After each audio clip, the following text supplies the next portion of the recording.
I'd say a lot of people do a lot of self-talk, and they don't really realize that they're doing it. And the more that you can catch yourself and that you can understand when you're doing this self-talk, that's when you can really then start to become aware of it.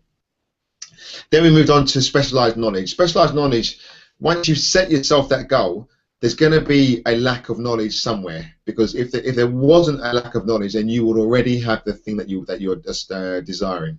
So there's going to be a lack of knowledge somewhere, and just start to define what is it more that you need to learn to be able to get yourself to the point where you can be in control of this. So if you started a business to do with health and wellness, then you need to know a lot more about health and wellness. So maybe start thinking about doing a simple college course on health and wellness, maybe do an online webinar series about health and wellness, but just start getting yourself involved in the circle of the field that you want to get involved with. Then we looked at imagination and organized planning. Imagination is a real massive chapter, because imagination is just something that you do with yourself. So what I do every morning when I wake up, I will just spend 10 to 15 minutes just thinking about my goal. And that is anybody can do it. You can do it anywhere. You can do it any time of the day. But you're literally just closing your eyes and just thinking about your goal, thinking about what it's going to feel like when you do achieve that. So if your goal is to create or to build a business, really start to see yourself as the CEO of that business. See yourself in meetings. See yourself how you're dressed. See how you're actually conducting your day, and just create a movie in your mind. Create a mind movie, because you've really got to understand that the clearer that you can see the image of you partaking in your goal, is the easier that it's going to be to become for you to be able to see the activities that you're going to need to do to be able to get you to where you want to get to. So, and that's with your creative imagination. When you start to do that, you're then starting to tap into a knowledge pool which isn't accessible to you when you're not doing this. Now remember, this isn't going to work the first time, second time, third time, but as you start to get into a habit of being able to visualize and being able to see your goal in your mind's eye, it's going to become so much easier, and you'll be able to do this at will. You'll be able to just close your eyes and see different scenarios of you completing upon that goal. So this is something that after you've set your goal, this is something that you really want to get into straight away after you set your goal, and just try to get into the daily habit of doing that every day. Then there was organized planning. And organized planning is where you then start to put a plan into place. Now that plan for you to succeed with your goals can just be something as simple as every day you're writing down 2 things or maybe 3 things what you want to do towards your goal. And that could just be making a phone call to someone about something. It could be doing a bit of research about something. It could be researching something on the internet. But just try to get into the habit of doing something towards your goal every day. And if you can just plan that out, that's going to really start to help you to get into the habit of being able to do the planning. As you're using your creative imagination, things are going to start to come to you. Where they come from is going to be either anywhere on the ether.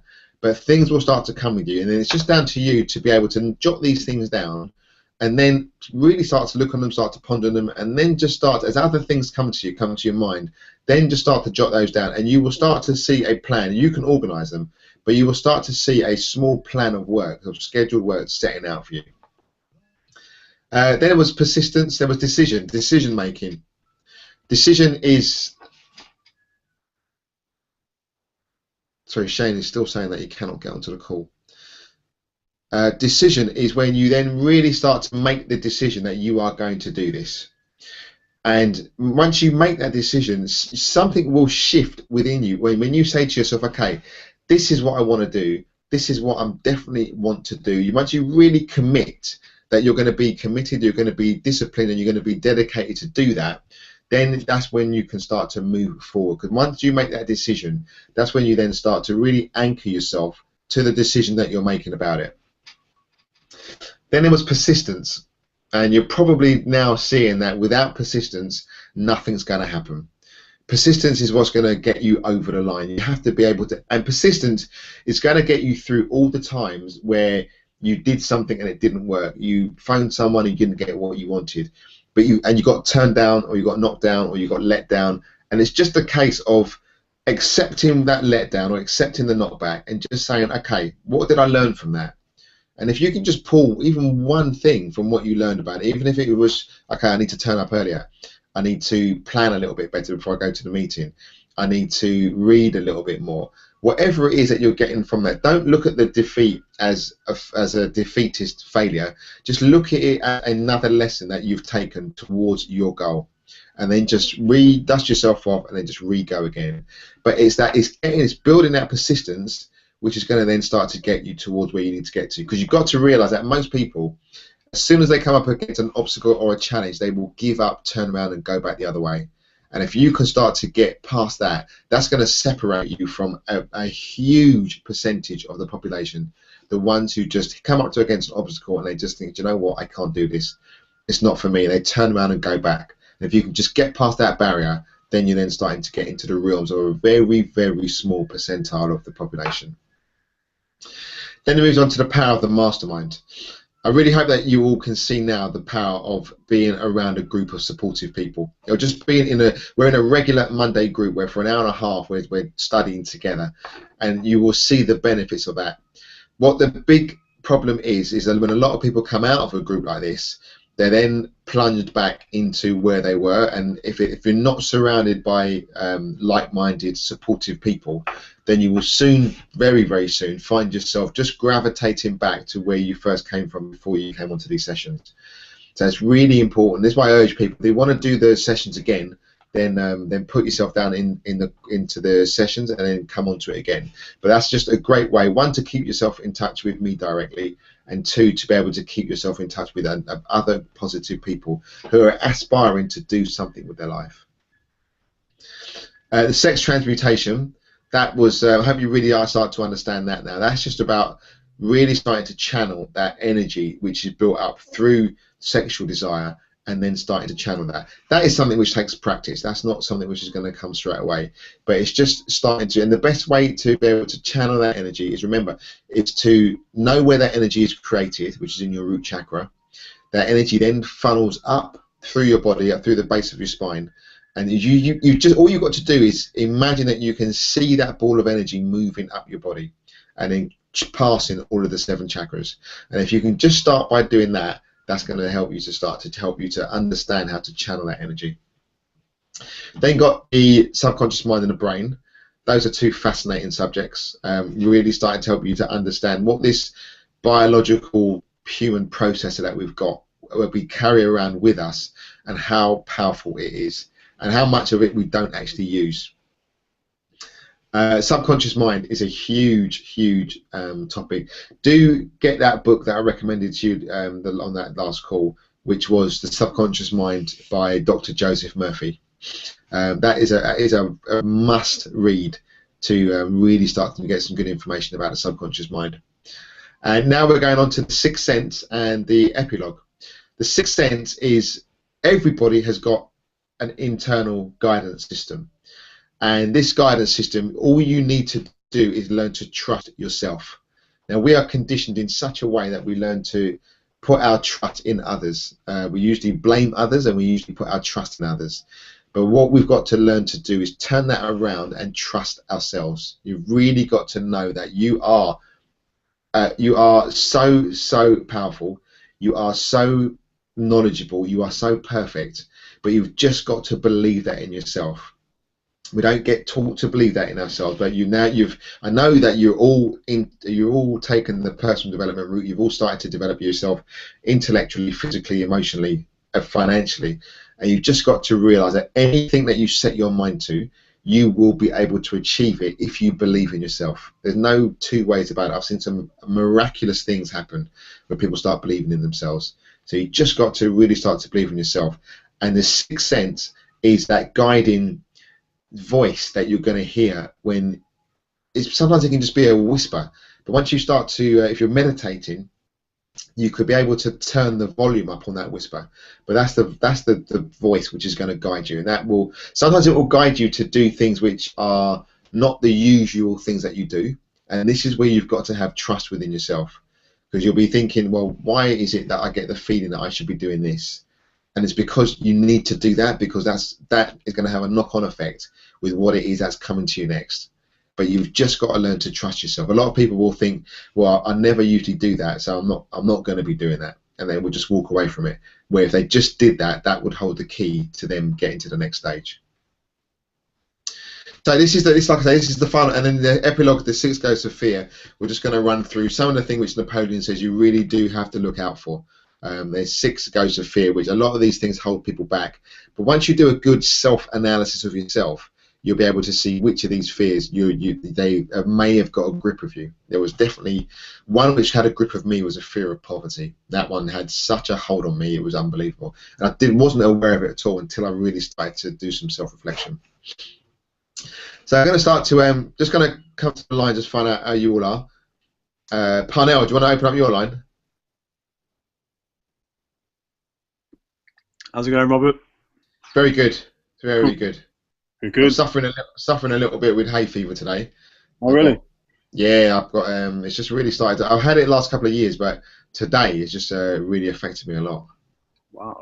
I've never suffered from hay fever, so No. I'm sure I've got a number of relatives of mine that do, but I'm sure it's as bad as people say, because I have people say that they'll pay somebody, X, Y, Z an hour. Yeah. Just to get rid of it, So yeah. I'm thankful I don't have anything like that. Good. So how's your week been? There's been a bit of activity, because obviously we didn't have a last week's session. Yeah. I'm on the day 29 of chapter Persistence. Oh, fantastic. Yeah. So tomorrow will be the last day, and it'll be like the full 30 days since I've read it. Excellent. So I'm quite proud about myself for that. Have you found it difficult at times to get the reading done? Yes. Usually when because I've got I found myself for first few days I was literally just racing through the chapter. Yeah. And I thought, there's no point if you're going to do it, then read it properly. But I found myself, once I got to about the 10th or the 12th day, that's when I started getting more momentum. Oh, good. Encouraged me to go through with it. So, but now I'm on day 29 now, which is good. So just one more day, Tuesday, and that would have been 30 days, which I'm happy about. Well done. Well, that's a great achievement. Also, Robert, I recently went back to Bikram yoga. I think I told you about. Oh yeah, the hot yoga. Yeah, the one with the humidity. Yeah. Just even that alone has made just such a big difference. Good. In terms of, just it helps me focus a lot more. Yeah. I'm more aware about or careful about what I eat. Excellent. And just even it helps in a good night's sleep and stuff like that. So. Yeah. Yep. And just out of curiosity, are there a lot of guys in your class? When in the yoga class. Yeah, in the Bikram. There's quite a lot of guys go. Okay. Quite a lot of guys. From my age, I'm 28 now, up to to middle age, 40 and over. So there's a fair amount. I was quite surprised at the amount of guys that go there. Yeah. Because when I've been to Bikram quite a lot, and every time I go, there's probably out of a class of maybe 15, there's probably only 2 or 3 guys there. Oh really? No, the one on Chiswick High Road in London is in fact class, because it's quite a big room, you can get easily 30 or 40 people in there. Yeah. So a good number of them will be guys as well, which is cool. Okay. Yes. And what's been the so those have been some of your successes as well? I'm thrilled. I'm delighted. I've got 2 more weeks left of college, and I'm done with all my studying for good.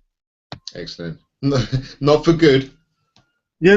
Sorry, just this course I'm doing. Just this course I'm doing, but also always keep reading, keep studying stuff. Also, all right. I'm not sure if it has much relevance to being a success, but I recently went to a peaceful protest. I've been saying for the last month I was going to go to, which I did. Good.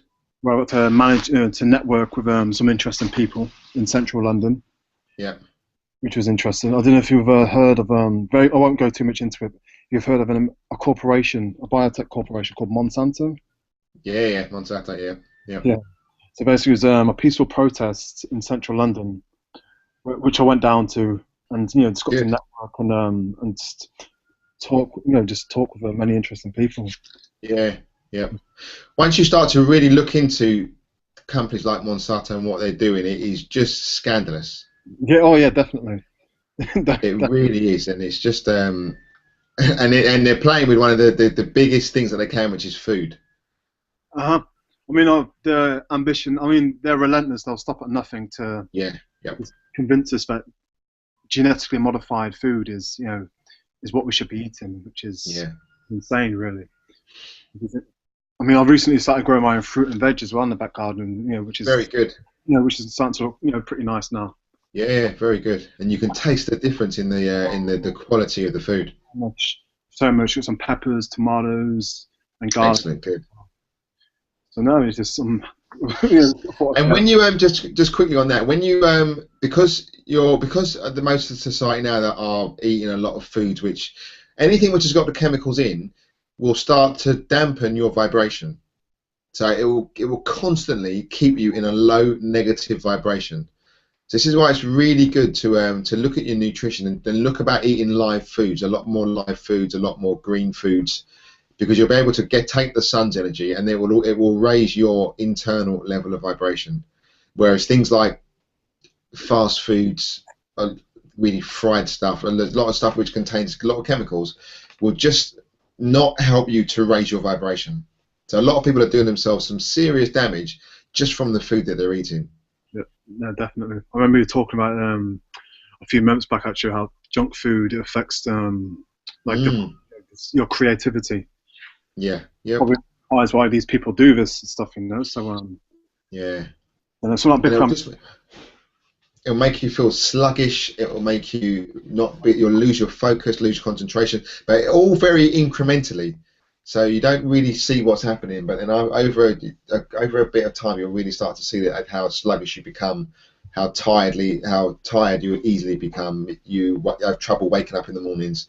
It's a real strong issue. So it's good to hear that you went on something like that. Yeah, definitely. Like I said, the yoga as well. Just like it feels so energized and revitalized afterwards. Yeah. Just perfect way to start my day off. Really, I recommend it to anyone. So. Excellent, brilliant. Definitely. All right, thank you very much, Parnell. No problem. Okay, Milena, you want to unmute your line? Yes, I am. Hi, hello, Milena. How are you doing? Hello, I'm all right, thank you. A bit excited because I'm going back home on Wednesday. Oh, this Wednesday coming? Yes, for 10 days. Oh, And very in good. a month's time for another month. Oh, excellent. Yeah. And have a lot of your family at home? Yes, my family is at home.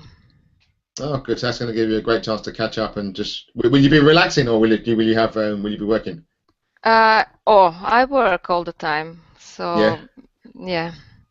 But I needed to go out to do some shopping, which is not my favorite thing, but still. What's the most enjoyable thing about going home for you? Going home. Yeah, what's the most enjoyable thing about going home? My granddaughter now. Oh, excellent. How old's your granddaughter? She will be 1 year on Thursday. Wow. You're arriving there just for her birthday? Yes, I'm going for her birthday, and I feel very happy. Oh, good, good. And my heart is melting. Yes. Is that your first grandchild? Yes, that is the first grandchild, and it's different. The love is different. The love. You mean different from having the love different from your own children to your grandchildren? Yes, yes. Yeah. I didn't believe before then, but now 100% it is different. Yeah. Not because it is stronger, but it's something special. Yeah, yeah. That's really great.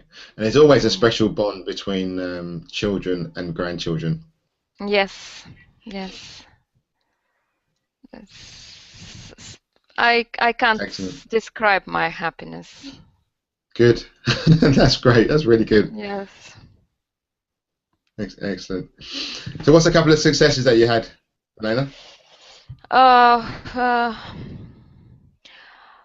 The first thing after the last session was I started to think why I don't like to write and to plan my day, and I went to I've done connection to compulsory and subordinate, because for me to write my plan for my day, it was something connected to my childhood, and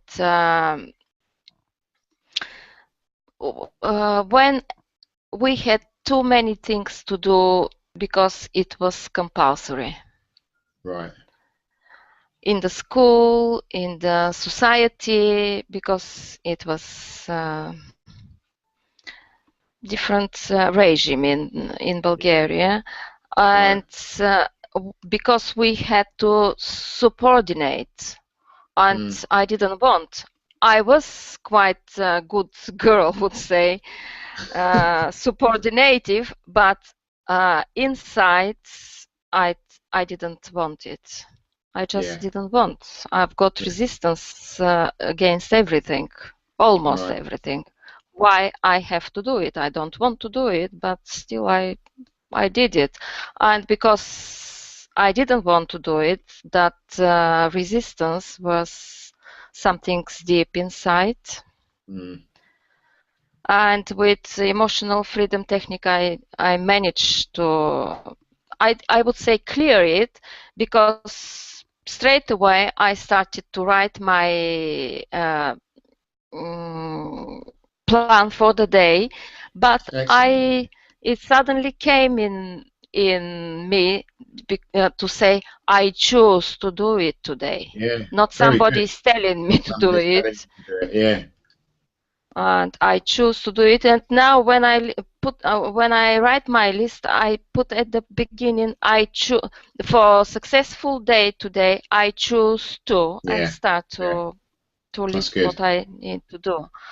And the other thing I've done. Does that feel a lot? Does that feel enlightening to do that for yourself? Does that feel empowering? Sorry? Does that feel enlightening and empowering for you to be able to do that now? Yes. Because I want it. Because I have chosen to do it, not somebody else. That's good. And the other thing was I meditate the same evening, and I ask somebody, I can't say who, but they told me, believe and you will receive. No. Right. Okay. Yeah. Did that shock you when they said that? Yes, because I had a particular prayer, and I said my prayer now, and I will wait for an answer. And yes, somebody told me, believe and you will receive. And connected with that, it was, I think, 2 years ago, I had 2 meditation, but I asked myself to earn some more money. And again, somebody told me, love money.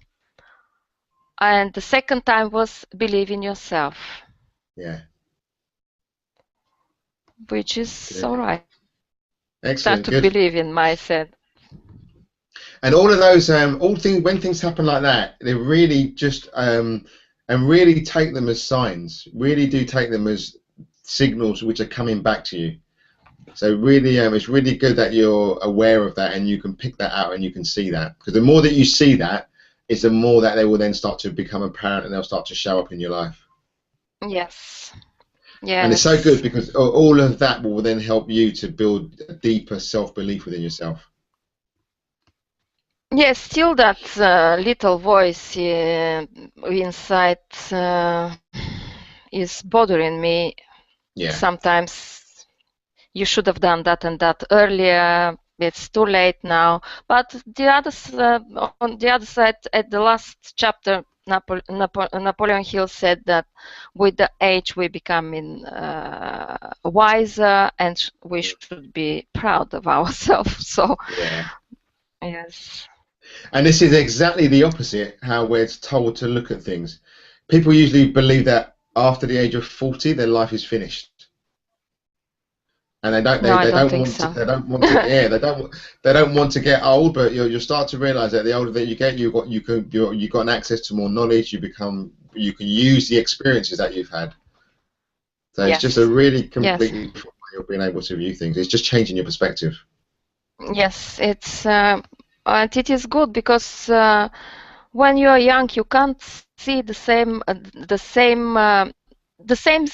things in the same way I can see them now. Yeah, yeah,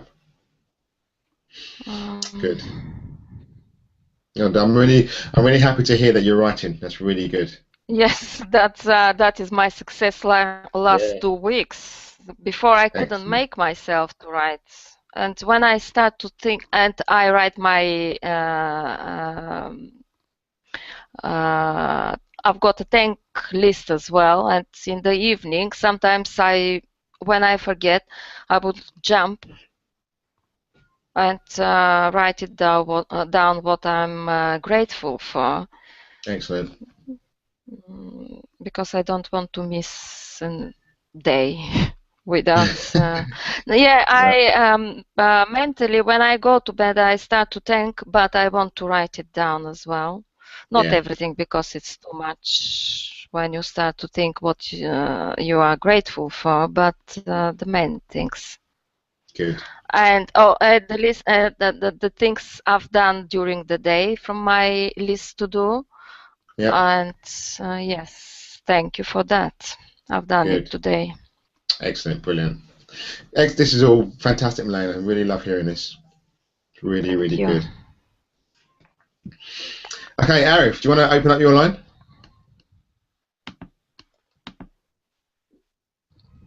Yeah, you're right, Robert. Yes, I'm fine, Arif. How are we doing? I'm good. I'm also suffering from hay fever, so How are you? yeah, How long have you been suffering from it? Years or is yeah. some? Like since I was probably like what, 6 or 7. So Right, okay. And do you take eye drops, nasal spray, anything like that? I take tablets, nasal spray. Yeah. Have you had it particularly bad today?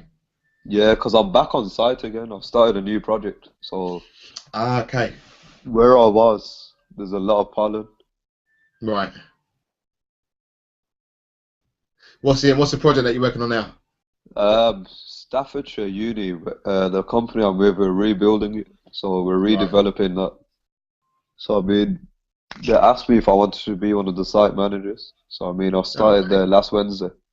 Yeah. Okay, it's a nice new challenge for you. Well, the way I saw it, it's like I want to grow my network. So the best Yeah. way to grow a network is by being in a uni. Yeah, yeah. That's So it's really like good. it's a win-win situation. It's like I can progress in my career and I can Yeah. extend my network. Excellent. That's fantastic. That's one of the best places to be able to do that. Yeah, definitely. Mm. Okay, good. So what's a couple of successes that you've had? I've progressed with one of the international businesses that I'm planning to set up this year. Yeah. So I mean, I've met quite a few guys about it, and hopefully that will be. Well, I mean, it's now being taken to the next stage. So Good. that's been one of my successes. Also, like even though I don't plan to stay in that industry for too long, I'm now progressing within the construction industry. So Good. And that's really good because a lot of people they get into a profession and they start to think or convince themselves that because they're in a profession they're not going to be doing any other profession. But it's really clear that you're in an engineering profession, but you know that you're going to be going on and doing other business. So that's oh really yeah, good. Really, definitely. I'm really, only in that industry because I plan to do my own developments. So yeah, I'm just good. getting a few letters after my name, so I can Yeah, move on. excellent, good. What did you think of the chapter? Which one? I mean, I did manage to. The Sixth Sense and the final one, the epilogue, How to Outwit the Six Ghosts of Fear. They were both really good. The Sixth Sense kind of caught me off guard because there's a lot of things I was doing in there which I didn't even realize. Yeah. So like one which you mentioned was the fear of poverty. Yeah. And like when I start, I actually, because I'm traveling from Birmingham to Stoke, I was listening to it as an audiobook as well. Good. While I was driving on the motorway. So when I heard everything about fear of poverty, it was just like this is who I was. Yeah. So, it can be quite shocking when you do hear it. yeah, And you it was realise really that. shocking. Yeah. I remember that very, very well. But Okay, yeah, the good. other one that was quite interesting is I think it's the questions he asked in the chapter before it. Yeah. So I think it's from page 359 onwards. Yeah. And it's when you start answering, what a really good thing to do is when you ask yourself those questions, rather than just go through it in your mind, actually start to write the answers down. Yeah. And you will then start to see you're just it's a real really good self-analysis. Is this the one with the 28 questions? 49. It's the one on page 359. Yeah, it's got 60 questions. Yeah. So it's a really good way of being able to start to get into yourself. And this is so many of the things that we're not taught to do, we're not practiced to do, and doing something like this can really, if you do it honestly, it can really start to open up. And like you said, it can really start to open up where your paradigms are. I think the other part that was quite key is the one little the few lines just before it, which suggest about the most common weakness being the habit of leaving like minds open to negative influence. Yeah. And like I've realized like I've cut off literally every negative person. Yes, And it makes a real difference. Yeah. Yep. That's good. And you've got to try not to don't give yourself a hard time. Don't put yourself in any self-sabotage over it as well. Oh yeah. A lot of people believe that the friends that they had from when they were young should remain their friends as they get older and older. Yeah. But sometimes you become friends through circumstance. But then as you then start to develop yourself, there's no longer, if there's negativity coming from there, then it's up to you to make that decision to move on. Yeah. Excellent. Okay, thanks a lot, Arif. All right, no problem. Shall I mute the mic? Yeah, please. All right, no worries. Just thinking of a couple of successes that I've had this week. I'm going to be starting to do a podcast with another coach, a guy called Phil Faulkner. Phil approached me to find out whether we want to do this. I've never done any podcasts before. I've had a thought about doing them, but now we're going to be going right into it to be able to do that. So that's one good thing. My books is almost. I keep changing the book. I've just got to now say, okay, this is it. Put a line in the sand and then just stop it. But that's going really well. And I was also doing a program which is called Science of the Mind. And that is now looking really, really good. I'm really excited for that. Okay, well, I am now going to cut the camera, turn the camera off, and I'm going to put up the presentation. And I'm just going to start to go through these last two chapters, the Sixth Sense and the epilogue, How to Outwit the Six Ghosts of Fear. So this is, like I said, this is the final call now. I really hope that you've all really got some really good knowledge and some wisdom out of this, and really started to understand how powerful this book is, and just what you're going to get if you continue to study this book. Now these are the 13 principles: desire, faith, autosuggestion, specialized knowledge, imagination, organized planning, decision, persistence, power of the mastermind, mystery of sex transmutation, subconscious mind, the brain, sixth sense, and the epilogue. Now these, remember, it took Napoleon 25 years to get this book together, and that was through studying 500 of the world's most successful people, and then studying another 25,000 of the of people who had succeeded and who hadn't succeeded.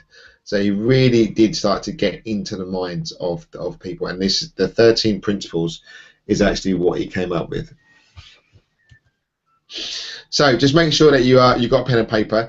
Do go through the last 11 weeks and read through the notes, start to edit them. Right, if you need to rewrite them, rewrite them. But just so that you've got a comprehensive set of notes in a ring binder or a full scout folder. And it's by going through them and looking at them that's where the realizations are going to start to come about. Do go to my website. Do keep looking at the reading list because there are, like I say, there is another book which Napoleon Hill wrote, which is called Outwitting the Devil.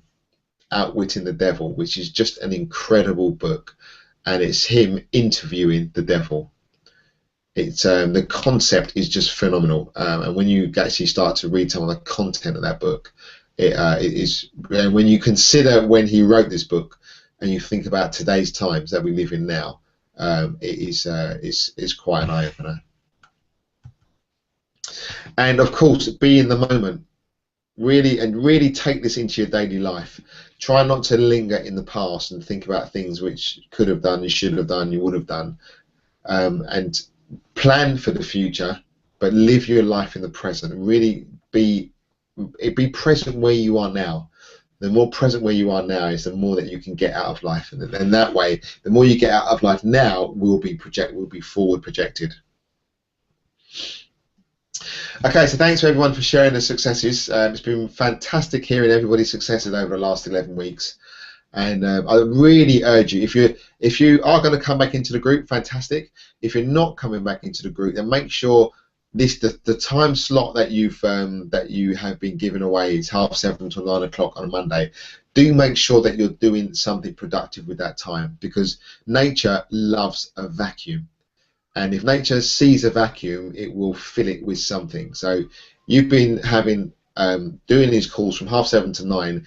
If you don't fill that space with something positive again, then it will be taken up with something negative, because negative is the natural default of the human being. So really don't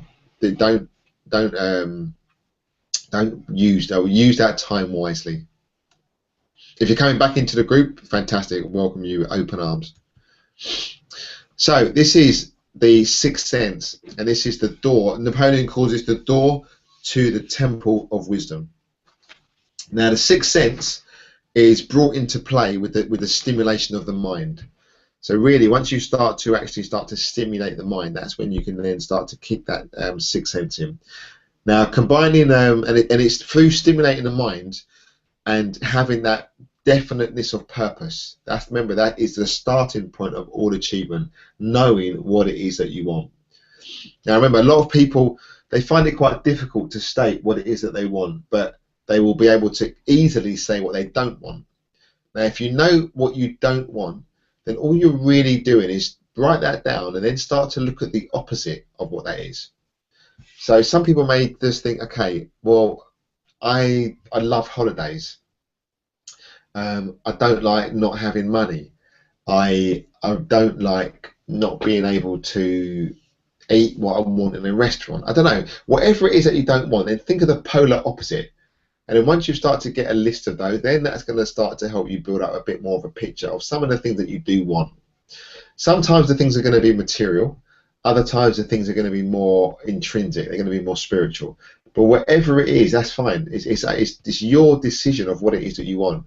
But whatever it is that you want, really do start to think, why do you want this? Because sometimes you may want something, and when you actually start to ask yourself why you want it, you don't come up with probably the things that you thought the original reason why you did want it. So you may see that starting to evolve. Now, once you combine that focus of thinking what it is that you want, once you combine that with an emotion, this is the most powerful way to then start to emit that signal from you. Remember, we're all communication towers, and we send out signals and we receive signals. So something that's really going to help you to achieve that single point of focus is being able to hear that internal voice. That's that sixth sense. Now, one of the best ways to do this is through meditation. Now, on page 312, Napoleon says, understanding of the sixth sense comes only by meditation through mind development from within. He says, understanding of the sixth sense comes only by meditation through mind development from within. It is a mixture of both the mental and the spiritual. It is believed to be the point at which the mind of man contacts the universal mind. So going into meditation, you are going to be able to make contact with something that you cannot contact once you're in your conscious state. And this is why meditation is so important. Now, meditation is free. You don't have to pay anybody or anything for it. You can just sit down and do that wherever you are. And all it is training yourself to then start to keep yourself still. And as you keep yourself still, that's when you then start to become in control of your mind, because your mind is going to want to take you forward, backwards, upside down, round and around. And when you meditate, it's just helping you train to keep your mind where you want to keep it. You start to show that your mind that you are the one in control. Now, meditation is a mixture of both the mental and the spiritual, and it's believed to be the point at which the mind of man contacts the universal mind. So really start to think of that. You're setting up that connection between you and between universal intelligence, and that is where all knowledge resides. So you're setting up that communication link, and once you do that, think of it as an internet. You're going to be hooking up to the internet. The internet is connected to this information superhighway, and then you're able to tap into that through your meditation. Now, the benefits of meditation are just phenomenal. They are so advantageous to you in so many different levels. Meditation really should be taught to us at a young age. And if you've got any children or any young influences around you, do start to get them to be able to sit still quietly. Even if it's young children, just let them do it for a couple of minutes, but just get them doing it consistently. Now, there are physical benefits to meditation and there are spiritual benefits. Now, some of the physical benefits are lowers your blood pressure, it will slow down your cardiovascular system, it will restore balance function to the digestive system, aid in absorption of your nutrients. So as you eat food, it will help you to absorb the nutrients from food better. This is just through simple meditation. It relaxes the nervous system, it relieves muscle tension, diminishes intensity of headaches and migraines, release insomnia, frees the mind from self-doubt and internal chatter, releases fear, reduces anxiety, improves depression, generates optimism, self-esteem, confidence and motivation. So there are so many benefits from meditation. It is incredible, and you tend to think this is something which is free, and it will cut. Once you really start to get into meditation, it will, if you're on any type of prescribed medication, if you've got anxiety, if you've got fears, if you've got doubts, worries, it will really start to put things in place, and you will start to be able to tune into yourself. And again, you will see some miraculous results once you actually start to get into the swing of it. Now, some of the spiritual benefits of meditation, one is that it strengthens your endocrine system. Once you really start to, your endocrine system is what really starts to, that can clean up your vibration, that can start to get all the toxins out, which is going to help you to have a much stronger vibration. Throughout meditation, it will help you to start to focus better, you'll have stronger concentration, and you'll just have the ability to be able to tune in, tap in and turn on to things. Also helps with anti-aging, it regularizes your endocrine system, and it will promote mental clarity. So it will really help you to start to focus better. If you're reading, you'll be able to take in, you'll be able to understand information and take it in better. If you're listening to things, you'll be able to listen to what it is that you're listening to, and just really start to cut out all the background drone. So really, if you're not meditating now, just do start doing it 10 to 15 minutes a day. And it's literally just sitting down quietly, not talking, and just letting the thoughts flow through your mind. Now, your mind's going to throw up so many different things. Your mind's going to want you to to scratch your leg while you're meditating. It's going to say you're not comfortable. It's going to tell you need to open your eyes. You're going to hear all these different voices coming to you, and all you've just got to do is sit down quietly, sit down still, and let all of those feelings, those emotions, and voices just come and just go, come and go. That's all they will do. They will come and they will pass. And as you don't react to them, this is where you then start to strengthen your mind. Now, there's something which Napoleon calls the invisible counsellors. And this is something which he finds great pleasure in talking about, because he did something with this which was completely against his teachings. Now, on page 315, he says Napoleon goes into great detail of the technique that he used to call the invisible counsellors technique, with great men forming a team. So what he would do, he would just sit around a table, and he would close his eyes, and he would pretend, sorry, he wouldn't sit around, he would close his eyes and get himself into a really relaxed state, and then in his mind's eye, he would see himself sitting around a table. Now, on that table, he would situate people who he had great respect for, or who he wanted to gain a trait of what that person was like, their characteristic. So the people that he had in his, he called it the invisible counsellors. He had Emerson, Burbank, Napoleon, Paine, Darwin, Lincoln, Carnegie, Ford, and Edison. And these were all people who were captains of industry and who were all achieving amazing things. So he would just pretend that he's got them around a table and he's just sitting down having a brainstorming session with them. He would be talking to them, he would be asking them questions. Now, as he started to do this, he did it knowing that he was going to be doing this. He didn't understand how powerful this was going to become. And after quite a few months of doing this, he was getting a lot of different feedback coming to him, which was helping him produce this book. Now, when he never told anybody that he was doing this, and when he wrote a book called The Laws of Success, which was the predecessor to Think and Grow Rich, he didn't put in the book that he was doing this particular activity. Then he really started to do some self-analysis on himself, and then he started to say to himself, well, why am I not telling people that I'm doing this? And the reason why he wasn't telling people was because of the fear of criticism. He thought that people were going to be saying to him, well, you are a real fruitcake if you're imagining that you've got these people around a table and you're talking to them. So that's the reason why he didn't tell people about this. Now, once he then started to realize that he wasn't being true to himself, because he was preaching a certain things which to be integral, to be in harmony, but then he wasn't telling people what he was doing because of the fear of criticism. After that, he made the decision that he was going to tell people what he was doing, and he did actually then start to write about it, and this is how it then started to come about in his writings from there. And after he did do that, then he then started to even increase the amount of people who he had around him in his invisible counsellors. Now, I remember the first time that I read this, and I just thought this very, very strange that someone would sit down and pretend to be around other people.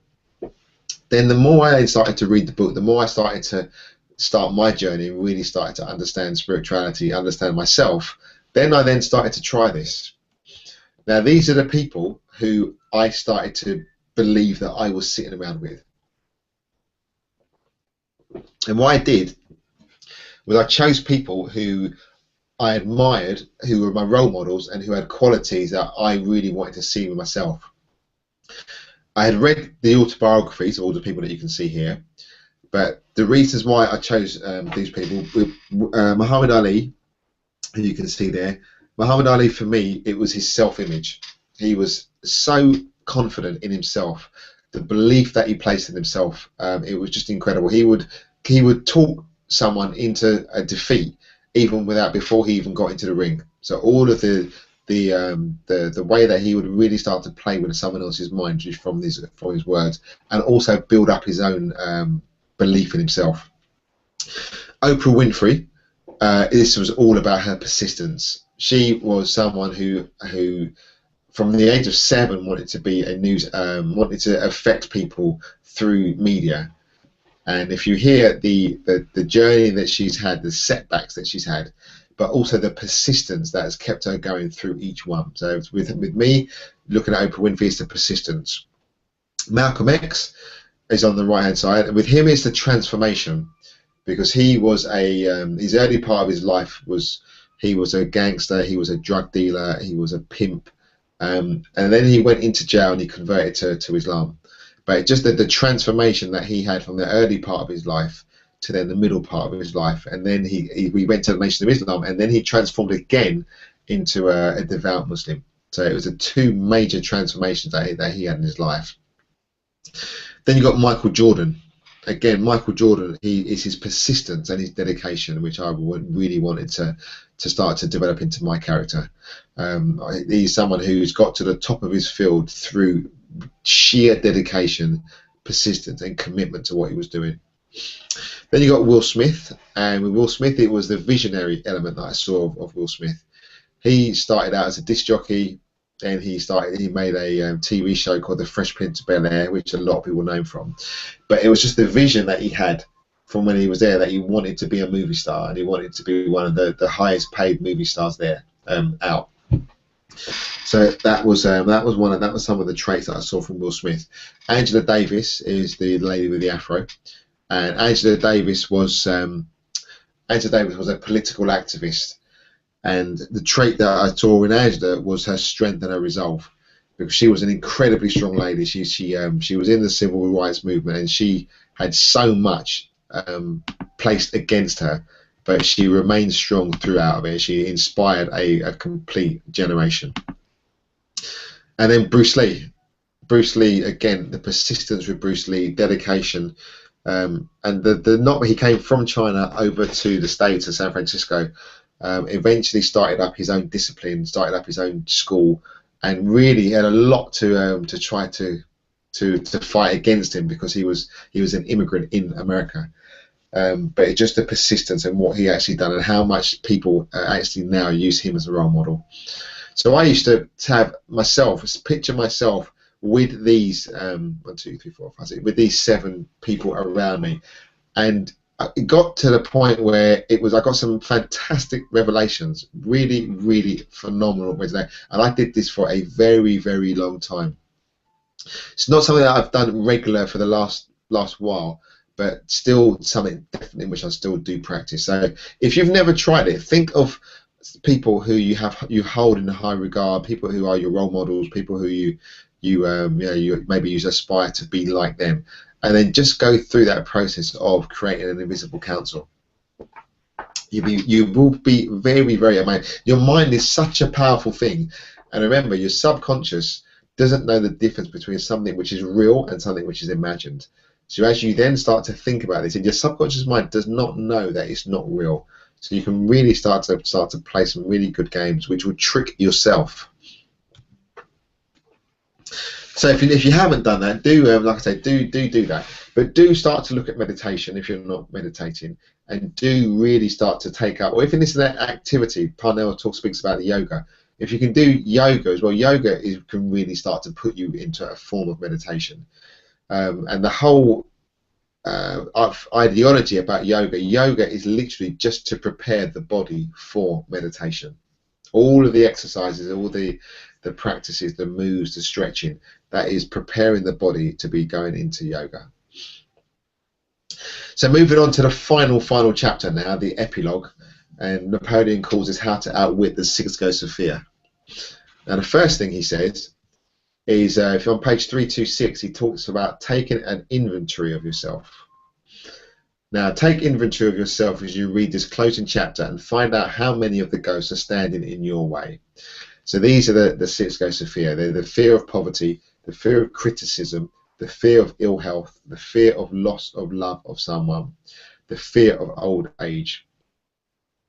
So you can really start to see those. But now that you have to do this, you really want to start to allow your intuition to guide you when you start to take inventory of yourself.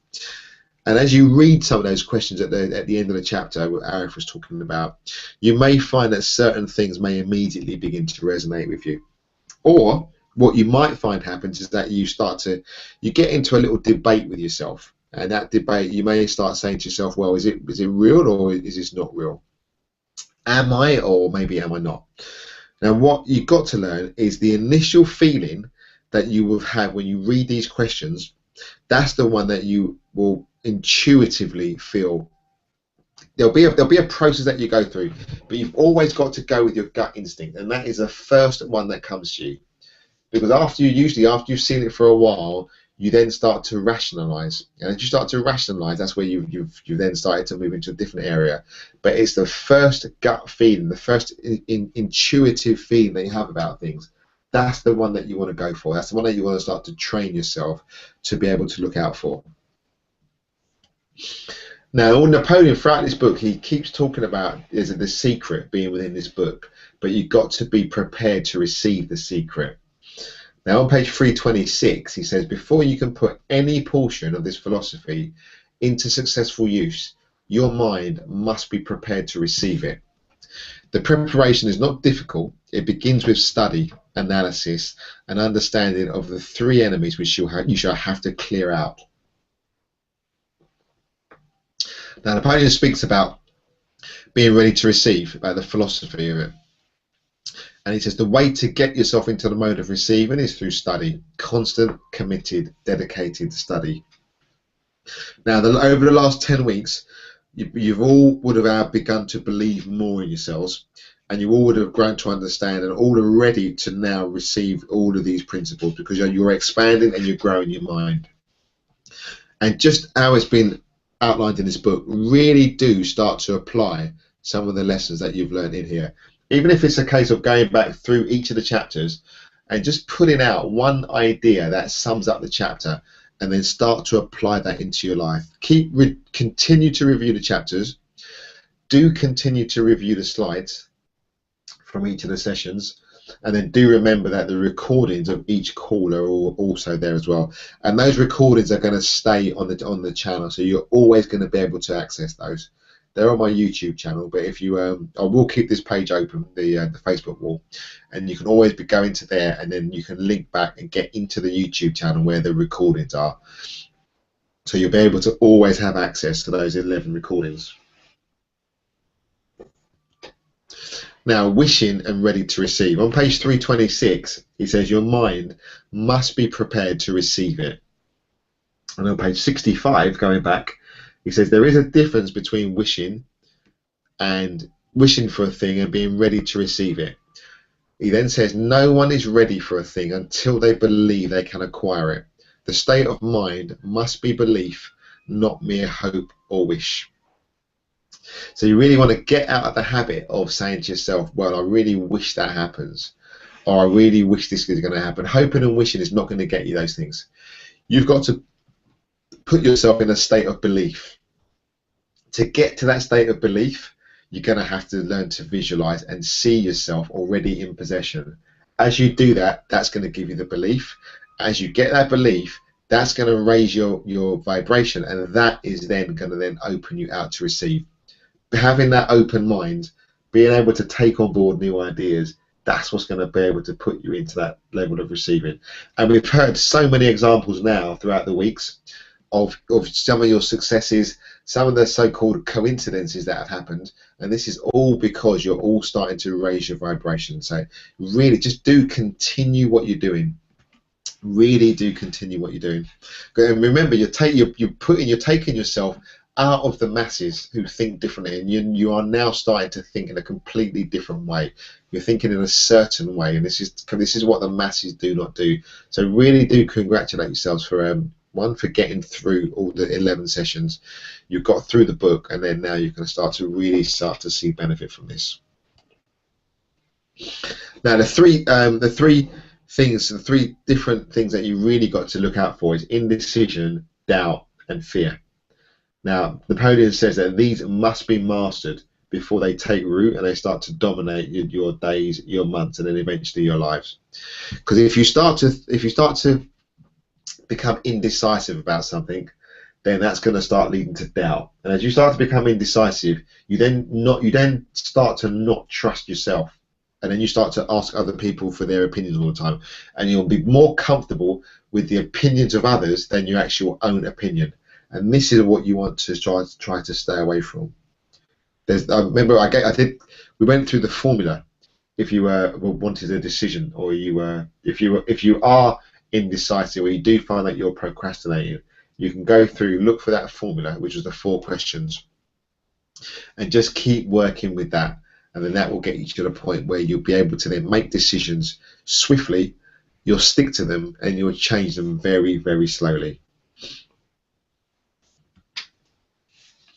Now, once you start to master the enemy of those 3, of the indecision, the doubt, and the fear, but before you can start to become a master of that, you've got to, they say you've got to know its name. So you really got to know what it is. Well, who is this, or what is it that is trying to get a hold on you?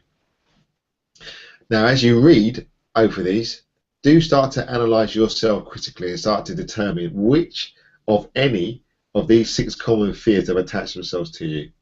So you got poverty, criticism, ill health, loss of love of someone, old age, and death. So this is what he's calling the 6 ghosts of fear. Now, you may think that none of them have attached themselves to you, or you may be able to say straight away, yes, this one has definitely got it's got a hold of me. There, like I said, there was the one which really definitely had a hold of me, very, very strong, was poverty, and I didn't even realise. There's a quote here by Nelson Mandela saying, "Overcoming poverty is not a gesture of charity, it is an act of justice." So really do start to look at those 6 basic fears. Now, when I questioned myself about this, it was, like I said, it was a fear of poverty. Now, I used to fear it a lot because when I left architecture, I was earning a very good salary. And once I left architecture, I went from earning that really good salary to then earning 0, earning nothing. And this is because I wanted to follow my path to be able to become a coach. I then got a part-time job, which was and we did this. I did this with my partner, and we looked at whether we could be able to afford me leaving architecture. We found out it would be very, very tight.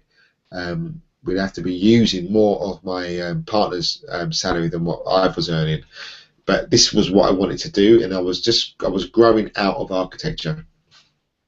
But it was that fear of leaving that large salary, leaving what I thought was the security of the job, to then start to go into something which I'm then going to start to chase my dreams.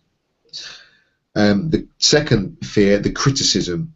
I haven't really suffered from this one too much. I really care. I care for nothing what other people think, as I know now that not many people are actually thinking. No one's really exercising their reasoning factor.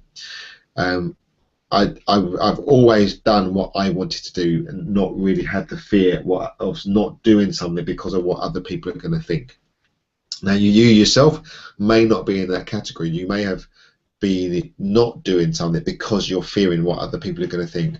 And what you've got to realise is most people, they want something to criticise because usually they haven't got anything going on in their lives. And if they want to criticise you, it's because you're doing something.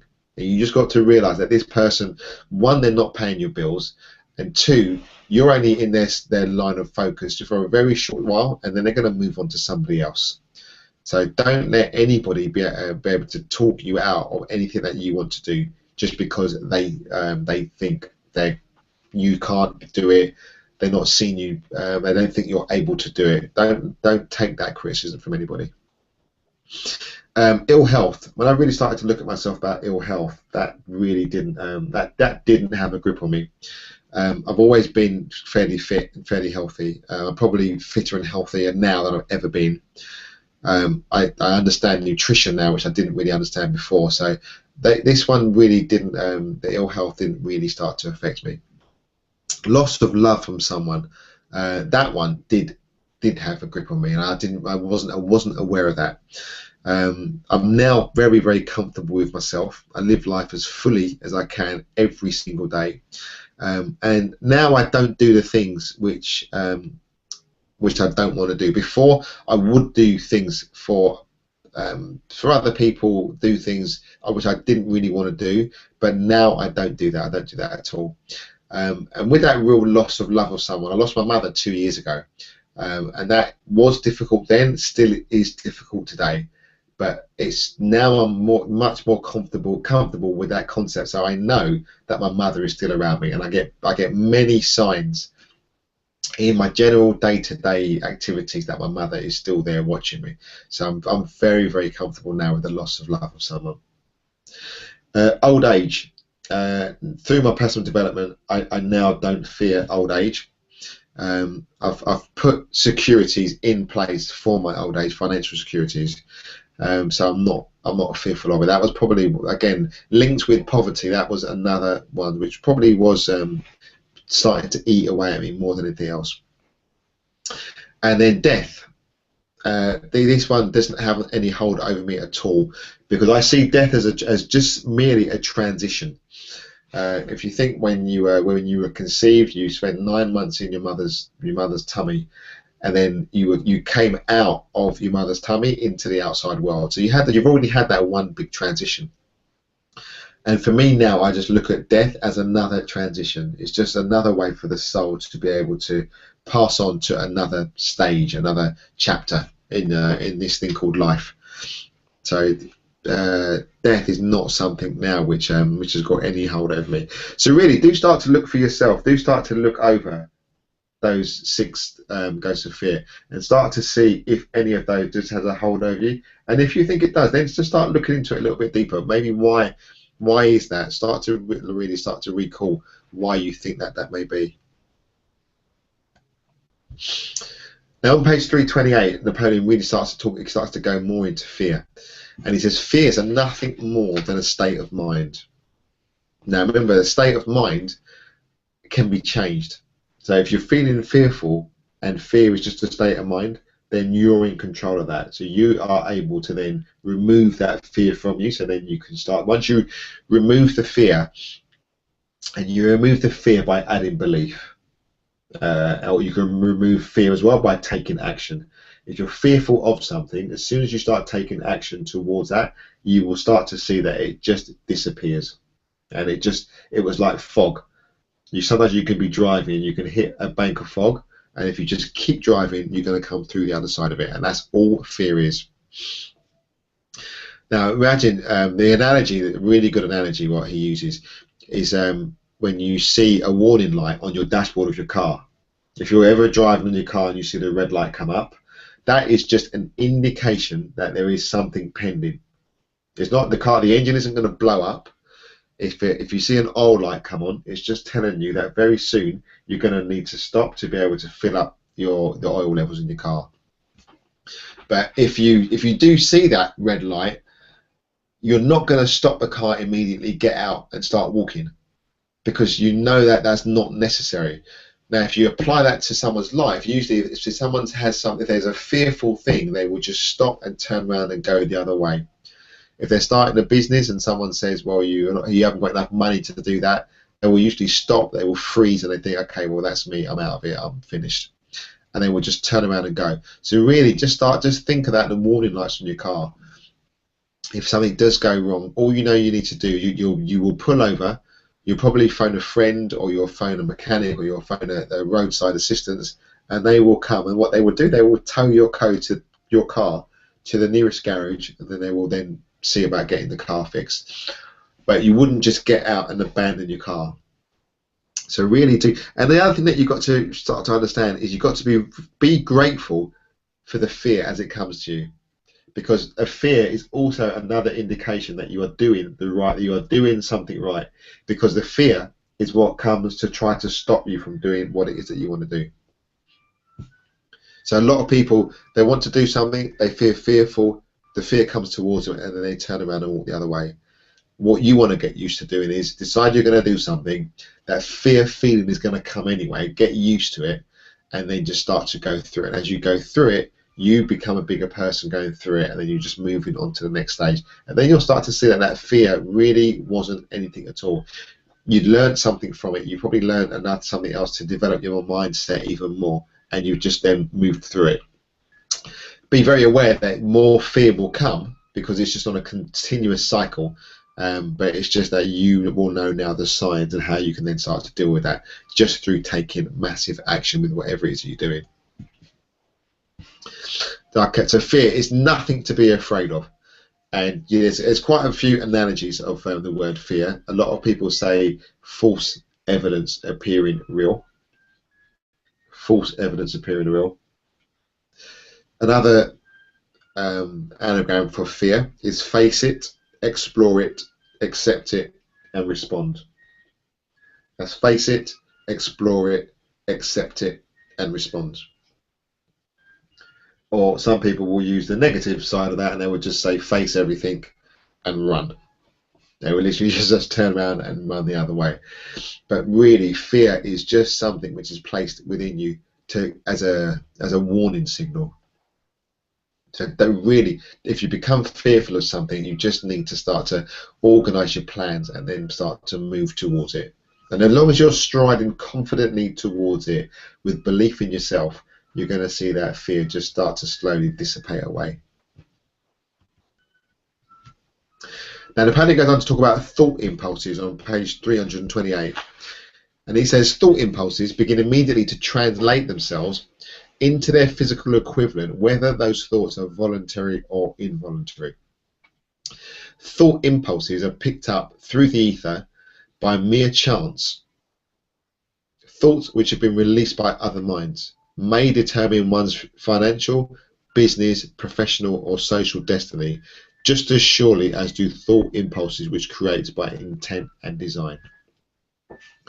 So there's like really just a few lines that should really reinforce to you that continuing your personal development, keep it going, and it's something that needs to be continued. And it's just like a garden. If you look at some people's gardens, they've got really well manicured gardens, but those gardens didn't happen like that just by themselves. That person's probably been out there every Sunday weeding it, keeping it free from weeds, watering it, tending it, taking out all any dead plants, any dead leaves. So it's a continual progress that you need to process, that you need to be involved in. So don't just think that you finish these sessions and that's it. You know Think and Grow Rich. You want to just keep evolving, keep becoming better at yourself. Once you can do that, you really then are on the right path. Now Napoleon goes on to say that nature has endowed us with absolute control over one very thing, and that's our thoughts. No one can make us think anything that we don't want to think. Nobody can put something into your mind. If you don't want to think about something, then you can change your thoughts. You're the one who's in control of that. You can be watching. A lot of people will try to have influence over you as to what to think, but you are the one who is in control of what it is that you think. So even if you're not experiencing the things which you want to experience at the moment, you can create that image in your mind. And as you create that image in your mind, put a mind stimulation there, so really get emotionally involved with it. Then again, that signal that you send out is going to go out so strong, and that is going to bring things back to you. And that's going to help you, remember, it's going to help you to develop your will, which is one of those 6 higher faculties. Now on page 330, Napoleon moves on to fear of poverty. And he says, the fear paralyzes the faculty of reason, destroys the faculty of imagination, kills off self-reliance, undermines enthusiasm, discourages initiative, leads to uncertainty of purpose, encourages procrastination, wipes out enthusiasm, and makes self-control an impossibility. So there's so many things there. What he's saying this fear of poverty does. And if you, I'm just going to go quickly through this, the next paragraph. Now, look how dangerous this fear of poverty is. It takes the charm from one's personality, destroys possibility of accurate thinking, diverts concentration of effort, it masters persistence, turns the willpower into nothingness, destroys ambition, beclouds the memory, and invites failure in every conceivable form. It kills love and assassinates the finer emotions of the heart, discourages friendship and invites disaster in 100 forms, leads to sleepiness, misery, and unhappiness. And all this despite the obvious truth that we live in a world of overabundance of everything the heart could desire, without nothing standing between us and our desires, except in lack of a definite purpose. The fear of poverty is without doubt the most destructive of the 6 basic fears. So it can have such a hold on you, such a grip, and those are some of the things which it can actually start to affect you by. So really just do start to do that self-analysis on you. It might be painful to do it. It might just sometimes it might strike a few raw chords, but do go over it, because once you need to unearth whatever it is that could be stopping you from getting you to where you want to get to. Now, mind control. Napoleon talks about mind control, and there are only two ways that you can really change your conditioning. One is through emotional shocking experience, and the other is through spaced repetition and study.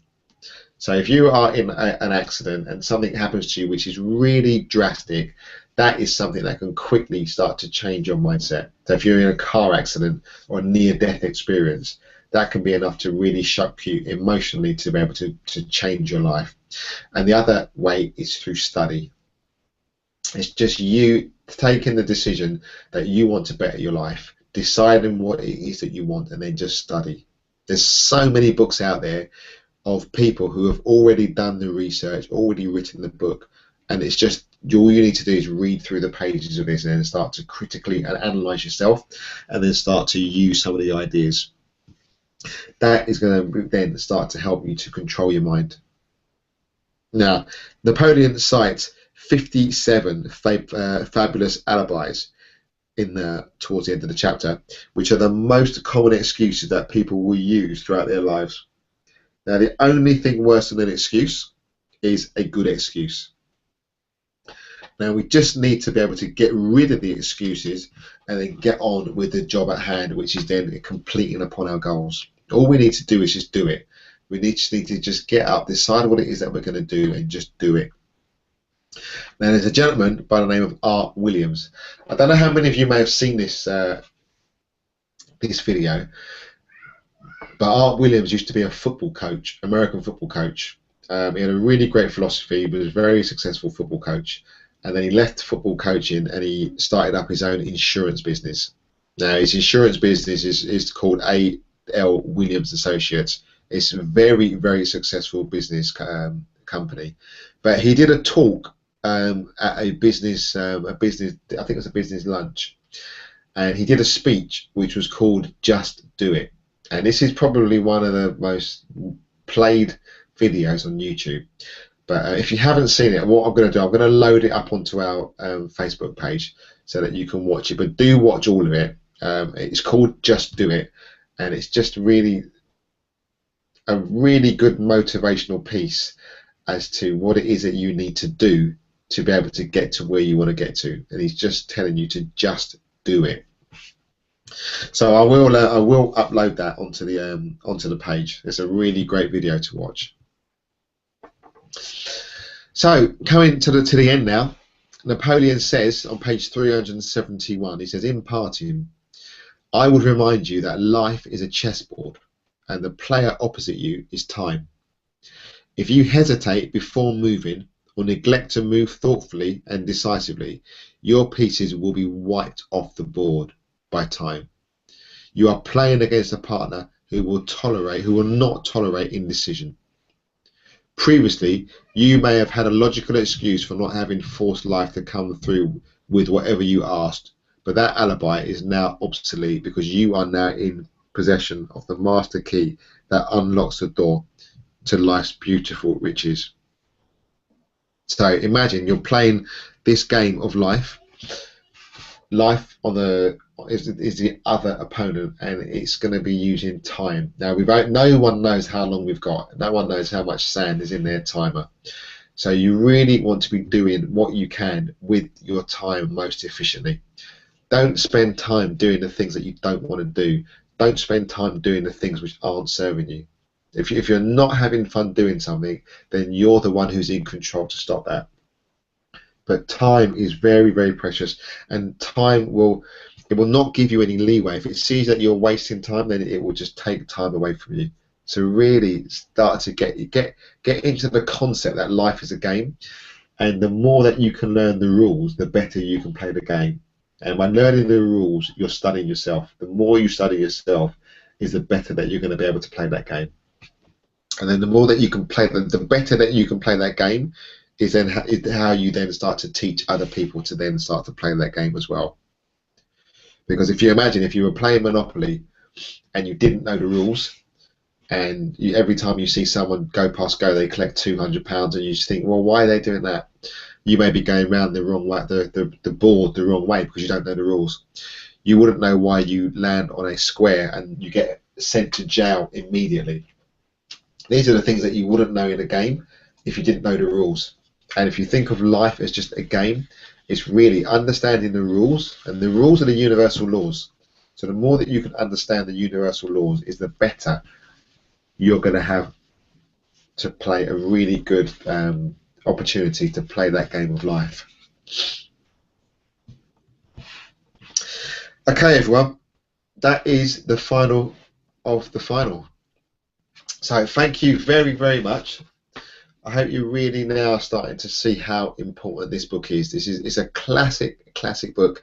70 million copies which are sold. That's nothing to be sniffed at. And you can now really start to see and look for those 13 principles as were evident in your own life.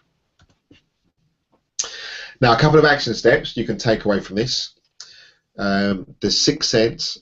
Really start to understand your intuition, and understand that that intuition is your internal guidance system. So it's your truth, and you need to learn to listen to it. It's going to be able to let you know how to do things, but you've just got to be able to listen to it and to tune into it. Now become still and quiet every day, just for a short period, and become sensitive to your environment. This will take time, but just do be patient, as it will pay you dividends in the future. It really will. Once you start to learn to be able to listen to that inner voice and trust yourself, you're going to see the benefits from it. And a takeaway from how to outwit the 6 ghosts of fear: challenge yourself with these 6 basic fears. Which of them have attached themselves to you? And take yourself through those 60 self-analysis test questions that are on page 359. And if you can, or not if you can, when you do it, write the answers down. Don't just do it as a mental note. Do write the answers down.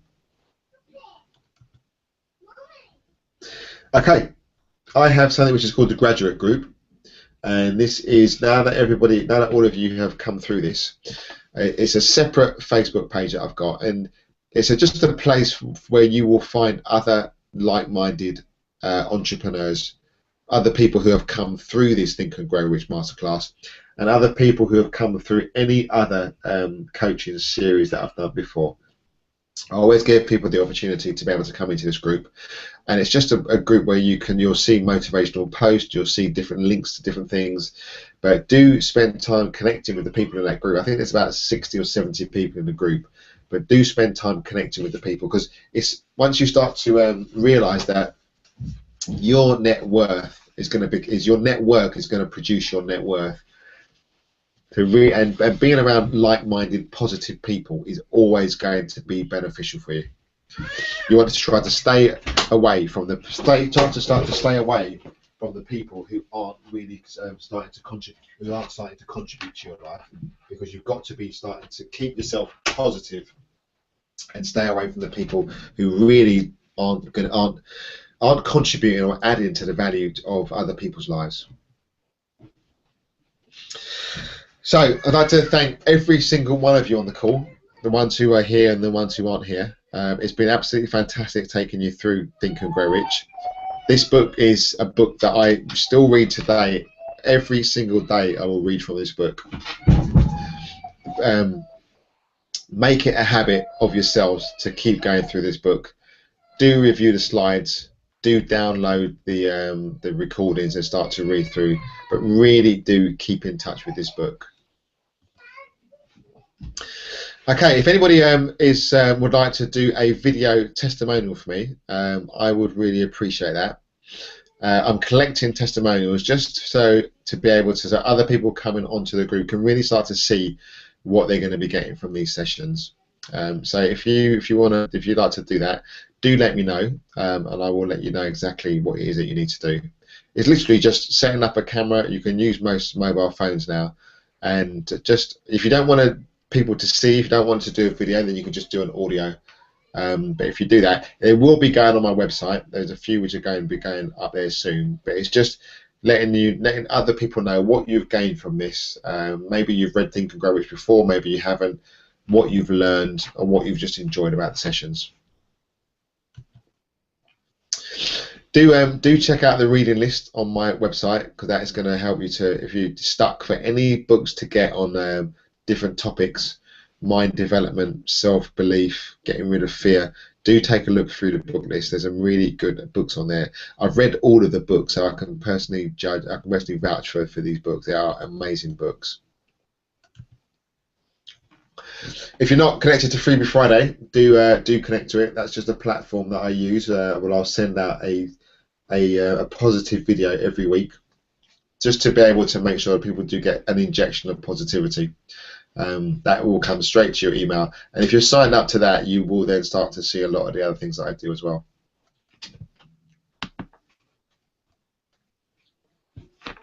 If anybody is interested in working with me privately, do let me know, because I do private coaching.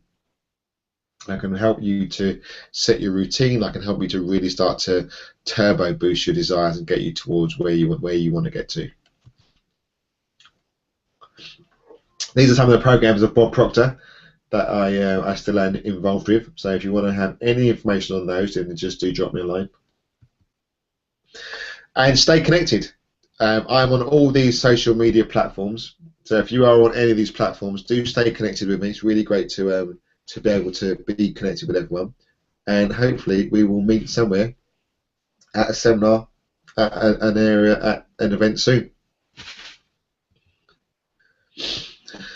I've got a new Think and Grow Rich Masterclass sessions, which are starting. They are starting next week. So if anybody is thinking on wanting to do the sessions again, each time they are slightly different. I do introduce slightly different things in there.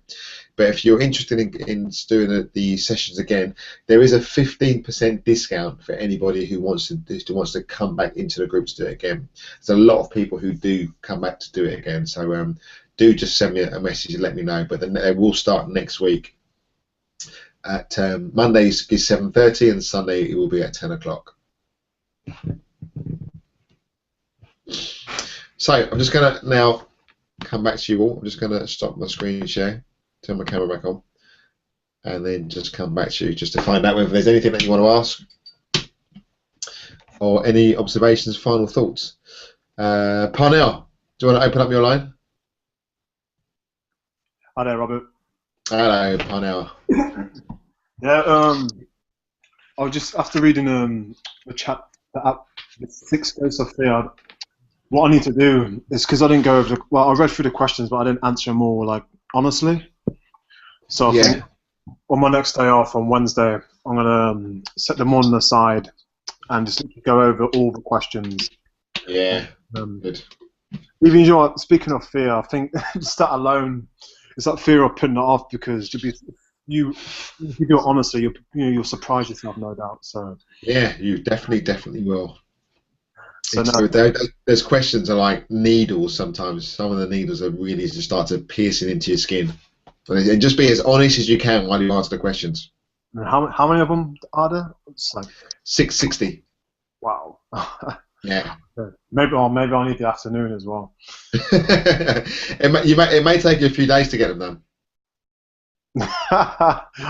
I'll get back to you about it. Okay. But now, speaking, I will get back to you about a testimonial and also some one-on-one coaching within it. Great. Okay, just drop me a line and then we can arrange that. Okay, definitely. Again, like I said, Robert, thank you for the course, and I'll speak to you shortly. Excellent, brilliant. It's been great having you here, Parnell. Absolutely fantastic. My pleasure. Thank you.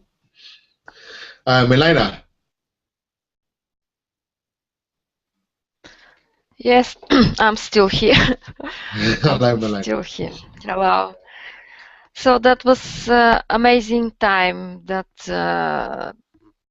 more than 11 weeks, and I learned too much from the meetings here.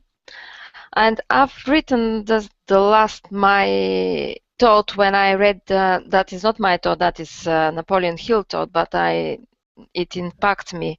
The only thing you can control, and that is a state of mind.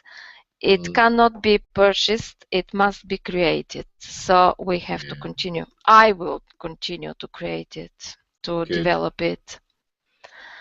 And the fears, yes, I was there. I still have got some of the fears, but not as much as they were before. And I'm on the way of my transformation, but I don't want to go there back there. It's very scary. It's very scary with all that fears, especially the fear of poverty. Obviously, all we have had it, and I still work on that because there are many beliefs built up in the years. But if we want to go there, we have to get rid of all that rubbish. And when I read about the fears, I said, I've been half dead.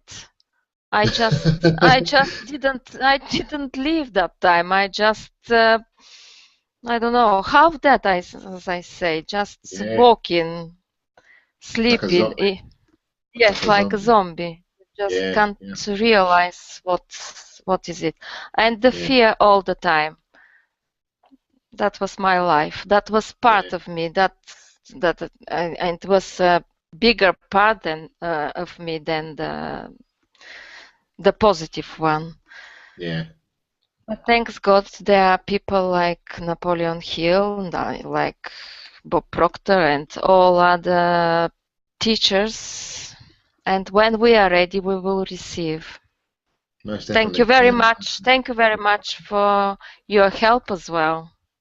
Good. Because you told us many things. Good. It's been a real pleasure. I've really enjoyed it. Thank you very much, Milena. And thank you for all other guys. They were so positive, and I'm impressed with them. Thank you, boys. Good. And Michaela, she's not here, but hopefully she's all right. Yeah. Excellent. Thank you very much, Milena. It's all right. And I will continue with the coaching, I think. Just I need some more. Yeah, I will give you some information on that. Thank you. Excellent. Okay. Arif, do you want to unmute you online? Yeah, I think I'm all right, thank you. Good. Was there any final thoughts? Yeah, as Milena said, overall it was a really positive session. There's some positive people within the group, so I think in my case there was a few sessions I missed when I was abroad. So I'm just looking to overall catch up on anything I missed and go over every single chapter. Yeah. Like I say, this is going to be a book that you I know you're going to be in touch with all the time. You're going to be constantly revisiting it, and the more you read it, the more that it's going to start to really be able to then start to transpose into your life. Yeah, definitely. Great. All right, thank you very much, Alex. It's been fantastic having you here. All right, and yourself. I've learned a lot from it, so. Good. That's great. All right, thank you. Okay, thank you to all the other people as well who are not here, Michaela, Nathan as well. With you, so you'll catch it all on the recording. So I'm now just going to go back to the final slide.